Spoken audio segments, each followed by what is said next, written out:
오늘은 3.1절을 기념하는 주일이어서 우리 복음주의를 표방하고 있고 또 노력하고 있는 교회들이 우리 로잔 대회를 앞두고 사도행전을 읽어가지만 3.1절 주일과 또 우리 여름에 있는 행사들 시간은 구별해서 교회에서 좀 주제 설교하는 것도 같이 진행하도록 계획해서 오늘은 3.1절 기념주일로 보내고 있습니다. 태극기도 올라와 있고 독립만세를 외쳤던 그 외침을 다시 한번 생각해 보는 시간이죠. 얼마 전이죠? 105주년 됐습니다. 벌써 많은 세월이 지났습니다. 저희 아버님이 김인년생이셔서 아버님이 살아계셨으면 105살이시구나. 저는 또 이렇게 기억하기도 합니다. 하나님의 은혜와 사랑 안에서 있었던 일을 생각해 보면 여러분 어떻게 생각이 드세요? 3.1절에 독립만세 부르고 효과가 있었습니까? 없었습니까? 그게 좀 모호해요. 우리의 마음엔 분명한 흔적이 있죠. 그렇습니다. 그 만세를 불렀던, 그리고 독립만세를 외치고 그 자기의 인생을 불태웠던, 아니 소진하여 사라진 영혼들이 얼마나 많습니까? 우리의 영원한 누나 유관순 누나 생각해 보게 되면 그분이 하신 일이 뭐로 있나? 이게 해방이 45년이니까요 결코 인간적인 계산으로는 잘 엮어지지 않는 겁니다. 하지만 저는 믿습니다. 우리의 해방의 외침, 우리의 자유의 외침, 대한독립만세 외쳤던 그 외침 속에 하나님 우리의 소원을 받으셨고 1945년의 해방은 하나님이 은혜의 선물로 주신 거죠. 우리가 해방을 얻어내지 못했습니다. 우리가 쟁취해낸 것이 아닙니다. 하나님이 선물로 주신 것입니다. 그 선물이 있게 한 것이 다름 아니라 우리의 소원, 하나님을 향한 아름다운 마음이었다고 저는 확신하고 있습니다. 근데 이 시점에서 우리가 좀 기억해야 될 것이 있습니다. 김인년 독립만세 1919년 3월 1일 정오에 다 함께 뛰쳐나가서 만세를 불렀는데 그게 어떻게 가능했을까요? 그때는 카톡이 있었나요? 없었습니다. 연락을 할 수 있는 방식이 그 당시는 전국적인 연락을 할 수 있는 방식이 쉽지 않은 때였습니다. 통치기관이 아니고는 가지고 있지 않았고 편지를 써서 하는 거 쉽지 않았던 시절입니다.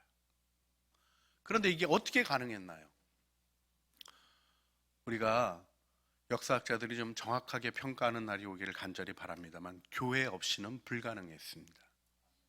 그래서 3.1 운동이 일어나고 제일 피해를 많이 본 것이 교회였습니다. 불태워진 교회도 있고 사람들을 몰아넣고 불질러 끔찍하게 죽인 비극적인 역사가 있는 교회들이 이 땅에 있는 것을 우리는 알고 있습니다.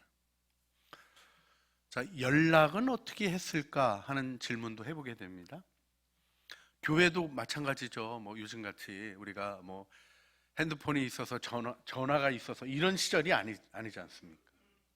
그런데 그걸 모으게 했던 일이 우리 대한성소공회, 그때는 이제 대한성소공회로 독립해 있지는 않던 시절이지만 스코틀랜드 또 대형 성소공회의 지원을 받은 성소공회의 코폴터, 우리 권서인 혹은 매서인이라고 얘기하는 쪽복음 파시던 분들이 있었습니다. 그분들이 연락책이 됐던 거죠. 보부상 연락책. 그것이 가능하게 했습니다. 그 증거도 있습니다. 스코틀랜드 우리 성소공회 연감을 보게 되면 우리나라를 도왔기 때문에 우리나라의 권서인들의 숫자가 쭉 횟수로 보고되고 있는 것이 있는데 김인년의 급감합니다. 잡혀 들어가서 그러시죠. 이 노력이 없이는 만세를 외칠 수 있는 일이 불가능했습니다.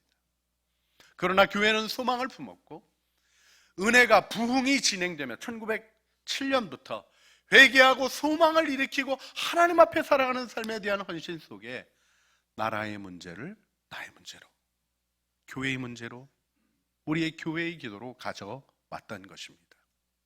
이때 우리가 또 한 가지 기억해야 될 것은 교회의 지도자들이 우리 독립선언문 작성하는 33인 중에 들어있다는 것이죠. 길선주 목사님이 그 33인 중에 계십니다. 혹시라도 기억 못하시면 꼭 기억하셔야 됩니다. 그런데요, 길선주 목사님이 독립선언서 작성하는데 이게 모임 같은데 가실 수 있었을까요? 바빠서 못 가셨습니다. 부흥의 일정이 쫙 있는데 목사님은 자신의 사명에 헌신하셨습니다. 그런데 자신의 인감을 맡겼습니다. 그 시절에 인감을 맡긴다는 것이 어떤 것인지 오늘날은 다른 감각인 것을 기억해 주시길 바랍니다. 함께 그 일을 해가는 노력 속에 하나님이 은혜의 역사를 일으키셨던 거죠. 자, 오늘 이 시대에 우리는 자유라는 것에 대한 질문을 다시 한번 던져야 하는 중요한 시점에 서 있습니다. 여러분, 자유를 원하십니까? 네, 우리 성가대원들 아멘 해주셔서 대단하게 생각합니다. 아주 얼마나 격려가 되는지 모르겠어요. 그런데요, 자유라는 것이 우리에게는 더 이상 갈망으로 있는가에 대한 질문을 하지 않을 수 없어요. 왜냐하면 자유에 대한 혼선이 우리의 삶에 있기 때문입니다. 근데 자유라는 말의 영어로 libertiness, 이게 좀 미국적인 개념이고요. 그런가 하면 freedom이라는 개념이 있습니다. 이게 좀 제가 보기엔 유럽적인 개념입니다. libertiness는 소위 방종이라고 얘기할 만한 것까지도 포함할 수 있는 자신의 마음대로, 좀 나쁘게 표현하면 멋대로 하는 겁니다. 그게 사실은 미국의 독립과 미국이 표방하고 있는 중요한 정신 중에 하나였어요. 그것이 미국으로 하여금 속도감 있게 발전하고 새로운 것들을 접근해 갈 수 있는 미래지향적 모습을 가지게 했는지 모르겠습니다. 그런가 하면 자유라는 말은, 그 프리덤이라는 말의 개념은 프랑스 혁명이든지 이 유럽 지역에서 이루어졌던 혁명의 분위기에 있습니다. 무엇으로부터의 자유입니다. 그래서 좀 과거에 매이는 그런 모습들이 조금은 있게 됩니다. 그것이 또 유럽을 조금 더 보수적으로 만들었던 부분이 아닌가 하는 생각도 해보게 됩니다. 근데 중요한 것은요, 둘 다 이 시대에 바람직하게 있는가? 오랜 세월이 지나니까 그렇지 못한 것 같아요. 혁명을 하고 루이의 목을 잘랐던 그 나라에도 진정한 자유에 대한 소망이 제대로 살아있는가? 그렇지 않은 것 같아요. 제가 용서하고 들어주시길 바랍니다. 전 세계 정치 지도인들은 정상인 사람이 없는 것 같아요. 너무 힘든 시대를 우리가 살아가고 있습니다. 우리가 다시 한번 깨달아 알아야 될 것이 있습니다. 하나님 앞에 나가야 합니다. 모세처럼 하나님께로부터 받는 것이 있어야 하는 것입니다. 우리는 지금 제국주의의 압제를 겪고 있지는 않습니다. 그러나 우리도 여전히 병으로부터 자유하기를 원하고, 경제적인 궁핍으로부터 자유하기를 원하고, 관계의 아픔으로부터 자유하기를 원하고, 무언가 우리를 내려 누르는 어떠한 것으로부터라도 우리가 강제되고 억제된 삶, 억압된 삶을 살기를 원치 아니하고,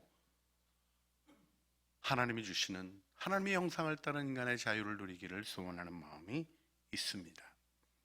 이때 freedom이라는 말을 생각하면 free from, 무엇으로부터 자유한가에 대한 개념도 있지만 free to, free toward, 무엇을 향하여 자유한 것인가에 대한 중요한 요소가 있습니다. 이 부분을 만들어 주시는 분은 하나님이십니다. 그렇습니다. 방종이라는 위험이 있는 자유라는 말도, 과거에 매이는 듯한 자유라는 말로도 인류는 어떤 의미에서는 진정한 해방을 경험하지 못했는지 모르겠습니다. 그러나 우리는 이제 하나님 앞에 서 있는 모세의 모습을 통하여 이스라엘이 심각하게 위협당하고 있는 상황에서, 그 가장 강력한 제국 이집트로부터 압제당하고 있는 상황에서 내 백성을 구원하라, 내가 너를 보낸다 말씀하시며 이스라엘을 이집트 파라오의 권세로부터 끌어내시는 하나님의 구원 행동을 우리는 성경에서 보게 됩니다. 그게 율법서인 것을 기억하셔야 합니다. 우리의 마음의 기준이며 우리의 삶의 방향이며 하나님이 이루시는 영광이기 때문입니다. 그런데 여기서 하나님은 고통에서 건져주시겠다는 얘기를 분명히 하시면서 한 가지 더 하시는 말씀이 있어서 주목할 필요가 있습니다. 오늘 본문에는 당시 강력하고 거대한 제국인 이집트 제국에서부터 이스라엘을 자유하게 하시려는 하나님의 마음이 나타나죠. 우리 3장 7절 말씀입니다. 여호와께서 이르시되 내가 애굽에 있는 내 백성의 고통을 분명히 보고 그들이 그들의 감독자로 말미암아 부르짖음을 듣고 그 근심을 알고, 하나님은 고통을 살피시는 분이십니다. 여러분, 우리 예배 속에서도 여러분 주일날 주님 앞에 나올 때마다 그 기대를 가지시고 소원을 가지시기를 부탁을 드립니다.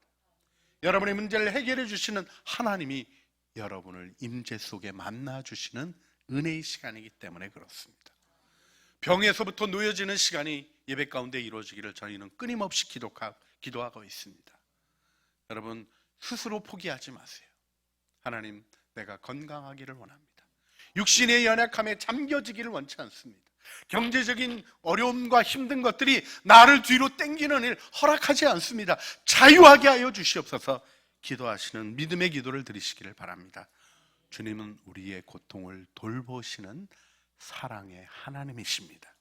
근데 여기서 하나님이 고통 자체를 거두시는 데 목적을 두지 않으시고 고통에 대한 대안을 얘기해 주신다는 것이죠. 그것이 우리 출애굽기 3장 8절 말씀에서 보게 됩니다.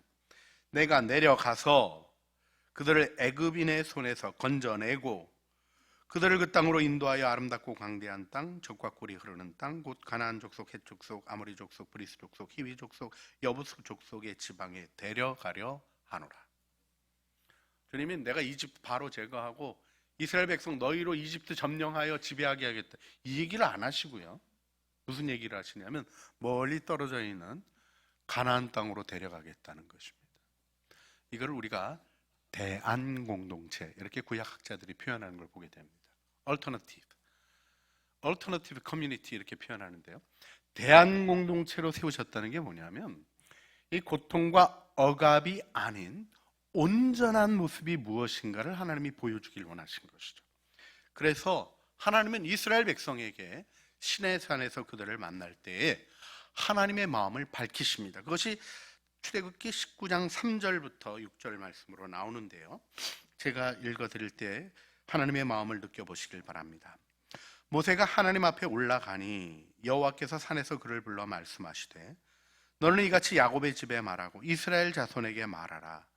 내가 애굽 사람에게 어떻게 행하였음과 내가 어떻게 독수리 날개로 너희를 업어 내게로 인도하였음을 너희가 보았느니라.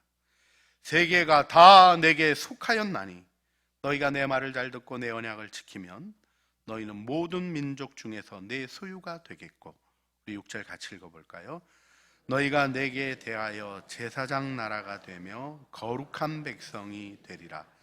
너는 이 말을 이스라엘 자손에게 전할지니라. 하나님이 뭐라고 말씀하시냐면 제사장 나라, 이렇게 표현합니다. 제사장은 홀로 사는 존재가 아니죠. 제사장은 사명이 있는 존재입니다. 백성들을 하나님께 중재하는 것이 제사장인데 열방을 향한 제사장 나라가 되겠다는 말씀을 하시는 거죠. 이것이 하나님의 마음입니다. 하나님은 고통받는 이스라엘 백성을 건지시는데 끝난 것이 아니라 그들을 하나님을 섬기는, 그래서 열방의 구원이 되어지는, 아브라함을 부르실 때 주셨던 너는 복이 되라 하신 그 말씀을 실행하는 일을 일으켜 세우시는 것이죠.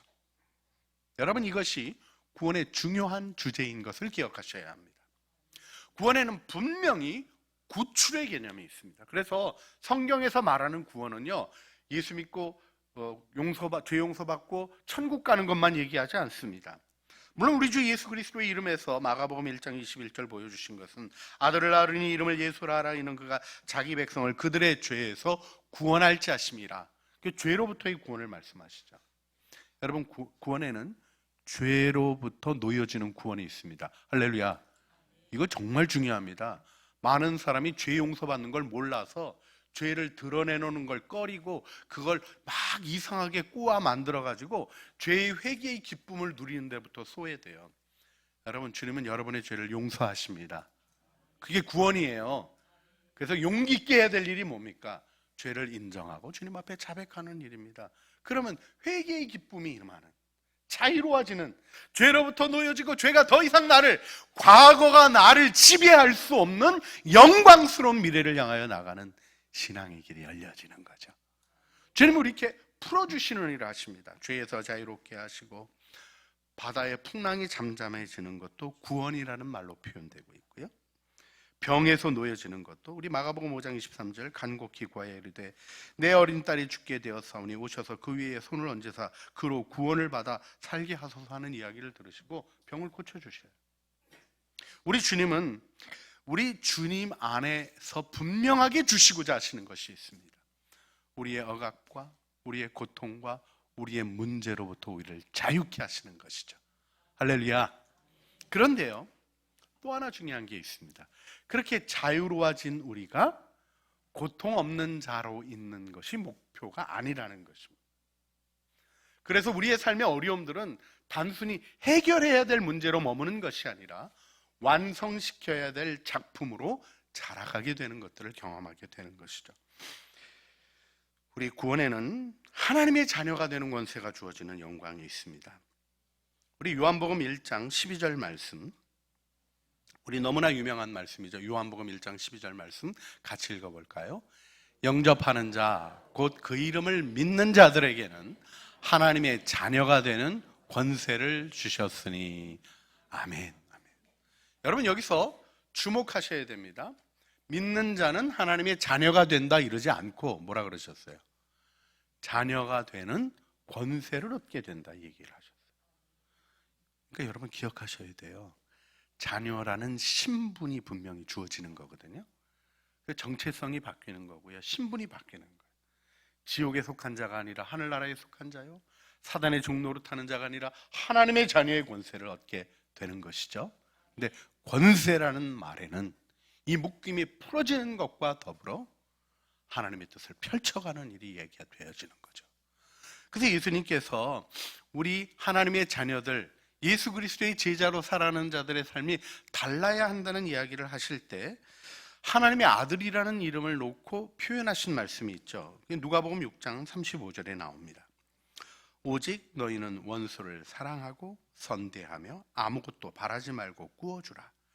그리하면 너희 상이 클 것이요 또 지극히 높으신 이의 아들이 되리니 그는 은혜를 모르는 자와 악한 자에게도 인자하시니라. 극악하고 흉악한 사람에게도 너그럽게 대하라는 겁니다. 물론 함부로 막 난 괜찮아 그러시면서 어려움 당하라는 얘기가 아니에요. 마음으로부터 용서하고 너그럽게 하는 일을 훈련해 가는 게 자녀의 성장입니다. 그리고 그 권세가 나타나 우리가 화평의 도구로 쓰임받도록 하시는 축복이 나타나는 거죠. 여러분, 주님의 은혜에는 이 아름다운 목표가 있는 것을 기억하셔야 됩니다. 그래서 오늘 우리 출애굽의 장면을 보게 되면 하나님이 모세를 부르시는데 그를 통해서 이스라엘을 구출하시겠다는 하나님의 구원 경영 얘기를 하시는데 사실 하나님의 마음이 모세에게 있는 것을 보게 됩니다. 여러분, 이스라엘 백성을 구출하는 일과 더불어서 하나님이 오늘 본문에서 중요하게 다루는 것은 모세를 써먹으려고 부르시는 것에 대한 얘기가 아니라 모세를 치유하시고 완성시키려고 하시는 하나님의 마음이 보여지고 있다는 것에 주목하실 필요가 있습니다. 여기서 좀 한 가지 분명히 할 게 있습니다. 제 메시지는 잘못 들으시면 개인주의적인 메시지로 들으실 수 있겠습니다. 또 그런 성향이 저에게 있다는 걸 솔직히 고백합니다. 저는 우리 자신이 하나님 앞에서 예수 믿고 구원받고 하나님의 사람으로 서는 것이 어떤 제도적인 것보다 공동체적인 것보다 더 중요하다 하는 그런 마음의 태도를 가지고 있는 사람입니다. 제가 국가를 바꾸는 일에 사명이 있나? 소원은 있어요, 저도.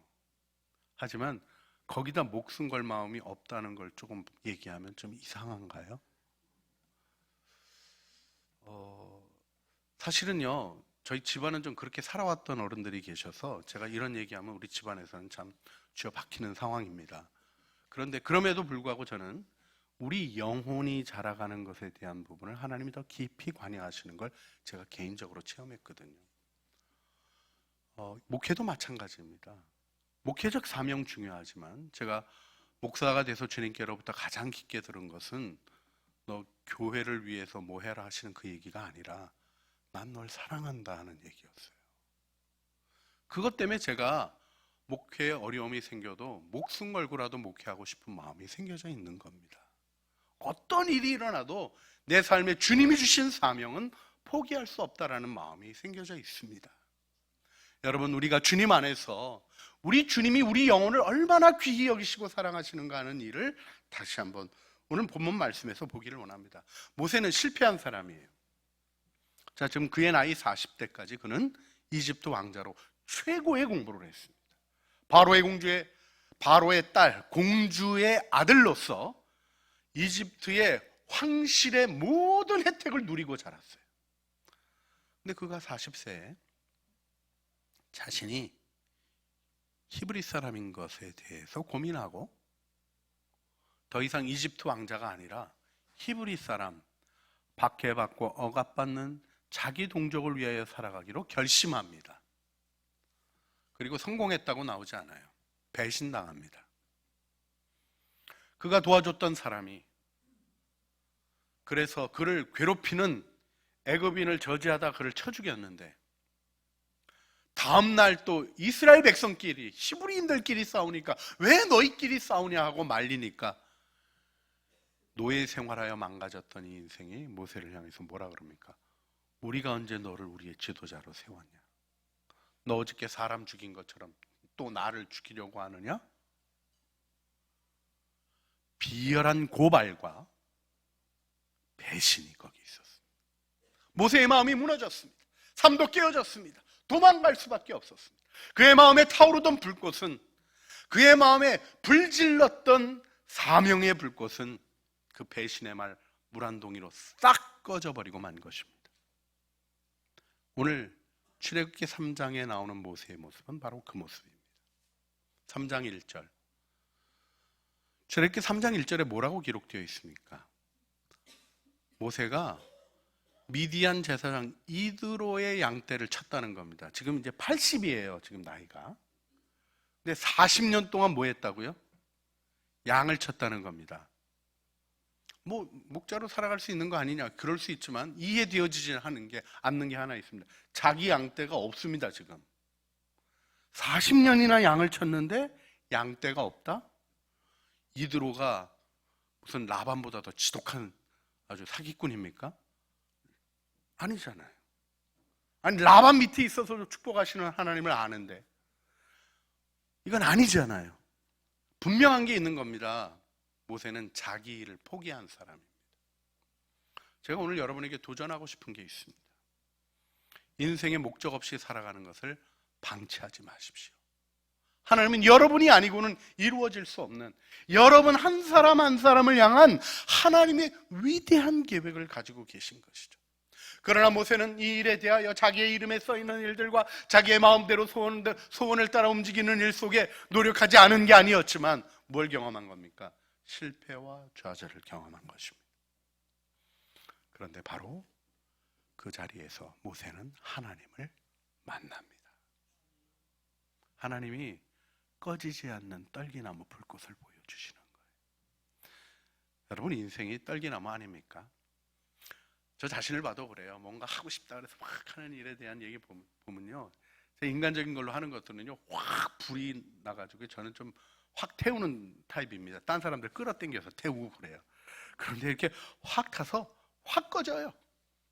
왜요? 더 이상 탈 재료가 없기 때문에. 근데 오늘 하나님이 모세에게 도전하신 것은 무엇입니까? 꺼지지 않는 떨기나무 불꽃. 너는 가시떨기다. 그러나 나의 불이 너에게서는 꺼지지 않는다. 얘기를 해주시는 거죠. 여러분, 우리가 이 은혜를 붙들어야 인생의 삶이 마음의 불꽃이 있는 삶, 삶의 목표와 하나님의 사명을 향하여 달려가는 열정과 헌신과 희생 속에 그 나라의 영광을 바라볼 수 있는 믿음의 길이 열려지는 것이죠. 이때 우리 하나님께서 모세를 부르시는 장면에 하나님은 하나님의 계획과 목적을 말씀하십니다. 근데 이 이야기 속에서요, 우리 출애굽기 3장 7절로부터 8절 보면 재밌는 표현이 나와요. 그들을 애굽인의 손에서 건져내고라는 말이 나오죠. 건져내고. 여러분, 모세라는 말의 이름 뜻이 뭐예요? 건져냈다라는 뜻이 모세예요.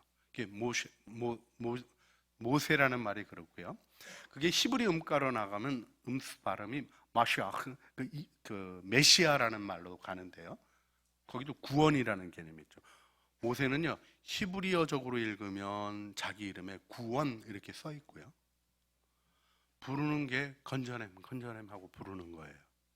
근데 하나님이 너를 통해서 건져내겠다는 얘기를 하시는 거죠. 여러분, 여기 단순하게 이스라엘의 구출만 얘기하시는 것이 아니라 모세의 인생에 대한 사명을 터치하고 계신 하나님의 음성을 들으셔야 합니다. 여기서 두 번째, 하나님이 이 일을 모세의 힘으로 해결하라고 던져놓지 않으십니다. 많은 실패들이 어디서 오냐면요, 사명을 받고 자기 힘으로 하려고 하는 거예요.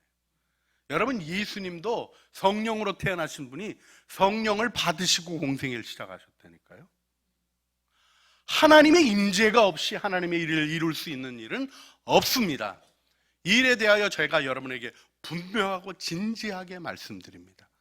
하나님 나라에 가서 여러분이 인정받는 일은 여러분이 잘한 일이 아니라 하나님의 능력의 인도하심에 순종하며 하나님의 아름다운 역사를 이루신 하나님이 기뻐하시는 일의 열매들입니다.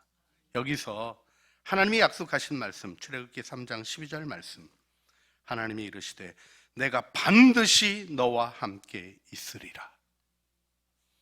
여러분, 예수님에 대한 마태복음의 소개에서 예수와 구원이라는 이름을 말씀하시고는 곧바로 말씀하신 게 뭐예요? 처녀가 잉태하여 아들을 낳으리니 그 이름을 임마누엘이라 하리라. 이를 번역한 즉 하나님이 우리와 함께 계시다. 네, 그렇습니다. 하나님의 구원에는 사명이 있고요, 그 사명을 말씀하시며 우리의 삶에 오셔서 동행해 주시는 은혜가 있는 거예요. 그리고 한 가지 더 깊이 오늘 말씀에서 보셔야 될 것이 있습니다. 그건 무엇이냐면 하나님이 모세의 정체성을 회복시켜 주시는 거죠. 모세는 거절받고 히브리인 되려고 했다가 히브리인에게 거절을 받았어요. 모세가 거꾸로 히브리인이었다가 애굽 사람 되려고 했는데 애굽인에게 거절을 받았다 그러면 좀 덜 자존심 상할지 몰라요. 이집트 왕자인데 배척받고 고난받고 있는 히브리인과 동일시해서 살아가겠다는 자기 딴에는 엄청난 희생의 결단을 하고 갔더니 그 비천한 사람이 망가진 말로 자기를 거부하는 겁니다. 그 아픔이 모세에게 있었던 거죠. 근데 하나님이 모세를 회복시켜 주십니다. 오늘 그 출애굽기 3장 14절 말씀을 히브리어로 읽으면 좀 재밌게 보여지는 부분이 있습니다. 하나님이 모세에게 말씀을 하셨다 하는 말씀이 나오는데 그 말씀이 이렇게 기록이 되죠. 나는 스스로 있는 자다 이렇게 하신 말씀이 히브리어로 예흐예 아쉘 예흐예 이렇게 기록이 되어집니다. 이 말이 어떤 뜻이냐면 영어 굿뉴스 바이블이 좀 번역을 했는데요.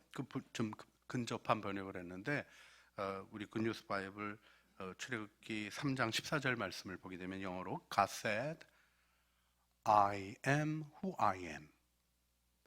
이 부분이 굉장히 중요한 표현입니다. 좀 영어를 무식하게 접근하는 것 같지만 어근적으로는 좀 제대로 접근하는 거예요. 좀 이해하고 들어주시면 좋겠습니다.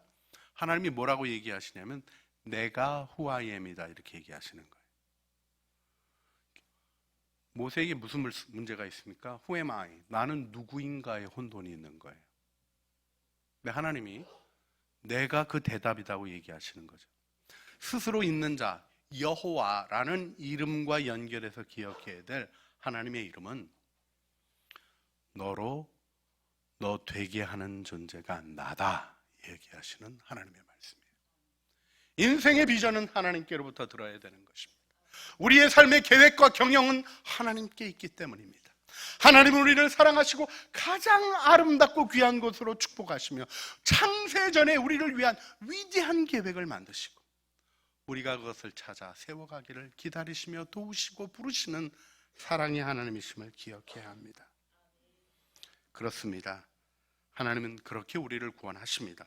그리고는 15절에 이렇게 얘기하십니다. 하나님이 또 모세에게 이르시되 너는 이스라엘 자손에게 이같이 이기를 너희 조상의 하나님 여호와 곧 아브라함의 하나님 이삭의 하나님 야곱의 하나님께서 나를 너희에게 보내셨다 하라. 이는 나의 영원한 이름이요 대대로 기억할 나의 칭언이라. 아브라함의 하나님, 이삭의 하나님, 야곱의 하나님을 불렀던 아브라함과 이삭과 야곱의 이름이 다 달랐습니다. 아브라함은 전능자 엘샤다이 이렇게 불렀고요. 이삭은 이삭의 경외할 이 파티삭 이렇게 불렀고요. 야곱은 야곱의 막강하신 분 아비르 야곱 이렇게 불렀습니다. 그런데 하나님이 뭐라고 말씀하셔요? 나는 아브라함의 하나님, 이삭의 하나님, 야곱의 하나님이다. 아브라함이 아브라함 되게 한 게 나고 이삭이 이삭 되게 한 게 나다. 야곱이 야곱 되게 한 것이 나다 얘기하십니다. 그렇습니다. 하나님이 여러분에게도 말씀하시는 겁니다. 여러분에게 아브라함 흉내내라고 하지 않으셔요. 야곱 흉내내라고 하지 않으십니다. 바울 흉내내라고 하지 않으십니다. 여러분은 베드로가 아닙니다. 여러분은 여러분 자신입니다. 하나님이 창조하신 여러분의 모습을 주님 안에서 발견하시기를 또 주님께로부터 들으시기를 주님의 이름으로 축복합니다. 오늘 우리가 기도했으면 좋겠습니다. 모세 한 사람이 하나님을 딱 만나고 이스라엘의 역사가 전환되어집니다. 그렇습니다. 헤매고 방황하던 사울이 다메섹 도상에서 주님 만나고 이 한 사람이 변화되어지니까 선교의 역사가 확 시작되고 교회의 모습이 새로워집니다. 이 시대에 주님이 원하시는 것은 어떤 제도적인 변화가 아닙니다. 그 제도적인 변화가 사람의 변화가 없이는 불가능한 것이기에 주님은 우리 한 사람 한 사람이 하나님의 말씀을 따라 순종해 가기를 그 사명을 듣기를 원하십니다. 이 시간 우리 함께 기도할 때 우리를 하나님의 사명으로 붙들어 세워주시옵소서. 모세가 꺼지지 않는 불꽃에서 주님의 음성을 들었던 것처럼 내 영혼이 하나님이 부르신 부르심으로 불붙게 하여 주시고 나를 하나님의 형상대로 창조하신 창조주 하나님의 형상을 따라 내 자신이 되어 주의 뜻 이루게 하여 주시옵소서. 우리 주여 한번 부르시죠. 주님 앞에 기도하시겠습니다. 주여, 우리의 사랑과 우리의 삶을 은혜로 붙드시는 주님, 주님의 능력 아래 우리를 세우시고 인도하시는 주님의 이름을 찬양합니다. 선하신 주님의 은혜를 따라 우리를 붙들어 주시고 아브라함의 하나님 되시고 이삭의 하나님 되시고 야곱의 하나님 되셔서 아브라함으로 아브라함 되게 하시고 이삭으로 이삭 되게 하시며 야곱으로 야곱 되게 하시고 우리로 우리 자신이 되게 하시는 하나님의 부르심을 떨기나무 불꽃 가운데 들었던 모세처럼 꺼지지 않는 불꽃으로부터 나오는 음성으로 듣게 하여 주시고 우리의 삶이 새로워지게 하여 주시옵소서. 주님, 목숨이 붙어있는 삶을 살아갑니다. 숨쉬고 살아가는 의미 밝혀 주시옵소서. 자유롭고 풍요로운 이 땅에 살아갑니다. 이 땅 이 순간 살아가는 이유를 깨닫게 하여 주시옵소서. 모세처럼 주님 앞에 나아가 우리 자신을 다시 발견하게 하시고 사명과 더불어 마음이 살아있는 불이 붙어있는 사명의 불꽃이 있는 사람 되게 하여 주시옵소서. 우리 구주 예수 그리스도의 이름으로 기도합니다. 아멘. 함께 사명의 고백으로 이 나라를 향한 사랑을 품고 부르시겠습니다. 어둠 밤 마음에 잠겨 역사의 어둠 짙었을 때에 계명성 동쪽에 밝아 이 나라 영영이 왔다. 고요한 아침에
되어 역사의 생명을 이어가 함께 일어나셔서 찬양하시겠습니다. 맑은 샘줄 이용소서 거칠은 땅에 흘러 적실 때 기름진 푸른 벌판이 눈앞에 활짝 트인다. 고요한 아침에 날아 새하늘 새 땅아 길이 꺼지지 않는 인류의 횃불 되어 가거라. 하나님이 모세에게 이르시되 나는 스스로 있는 자니라. 또 이르시되 너는 이스라엘 자손에게 가서 이같이 이르기를 스스로 있는 자가 나를 너희에게 보내셨다 하라. 이제는 우리 주 예수 그리스도의 은혜와 아버지 하나님의 사랑과 성령 하나님의 교통하심이 자유를 향한 외침을 들으시고 성취하시는 하나님의 은혜를 바라보며 우리 한 영혼 한 영혼 주님 안에서 참 자유의 사람으로 사명의 사람으로 다시 서기를 소원하며 주님의 은혜를 구하는 사랑하는 주의 자녀들 머리 위에와 은혜로 주신 가족 식구들 가운데 사명의 길을 걸어가는 주님과 동행하며 하나님의 목적을 이루어가는 아름다운 삶의 자리와 걸음들 위해 이제와 영원 무궁토록 함께 있어지기를 간절히 축원하옵나이다. 아멘.